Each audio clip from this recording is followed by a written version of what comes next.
Xullas men sizlarga o'zimda bo'lgan voqeani aytib beraman. Bu yangi ish boshlanmayotgan, ikkilanib turgan, tavakkal qilolmayotgan akalarimizga, ukalarimizga foydali bo'ladigan umiddaman.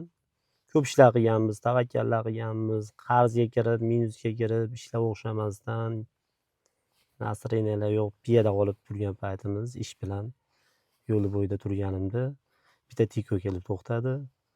Tikoga o'tirdim, yosh katta tog'a ekan. Tog'a meni ko'rinishimni, kayfiyatimni ko'rib turib, "Tinchlikmi bolam, nima bo'ldi?" dedi. Men aytdim, "Hammasi cho'tki tog'a." San "Yo'q" dedi. Unaqa payt gap ham yoqmaydi, gap ham sig'maydi. Keyin tog'a endi yoshi katta, hamma yoqda bilishadi. Shunda tog'a aytdi, to'g'risini aytaverdi. Men aytdim, "Shunaqa ish boshlagandik, hammasi yaxshi ketayotgan joyda, qo'qqisdan orqaga ketib qoldi" dedim. Shuning uchun kayfiyat yo'q dedim. "San "Ey bolam, yosh ekansan, kuch-quvvating bor" deyapti. "Hozir yoshligingda yiqilib olgan" deyapti.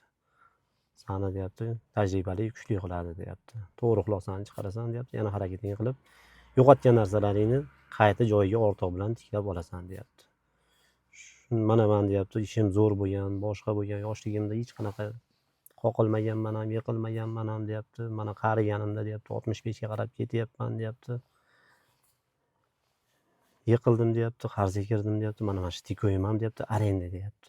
Endi deydi, qayta tiklayman desam deyapti, jismoniy quvvatim ham yetmayapti deyapti. Sandaqa yoshlar bilan men raqobat ham qilolmayman deyapti. Charchab qolyapman deyapti. Shuning uchun deyapti, xulosangni chiqarib, to'g'ri yurib, halol mehnatingni qilib, kuch-quvvating bor deb harakatingni qil, to'xtama deyapti. Menga endi Alloh u tog'ani bejizga uchratmagan, hammasi hikmat bilan.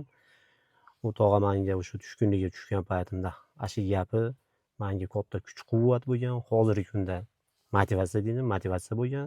Men o'sha tog'ani gapidan kuch olib, boshqa qilib, yangi ishlar boshladik. Mana Xudoga shukr, hammasi zo'r.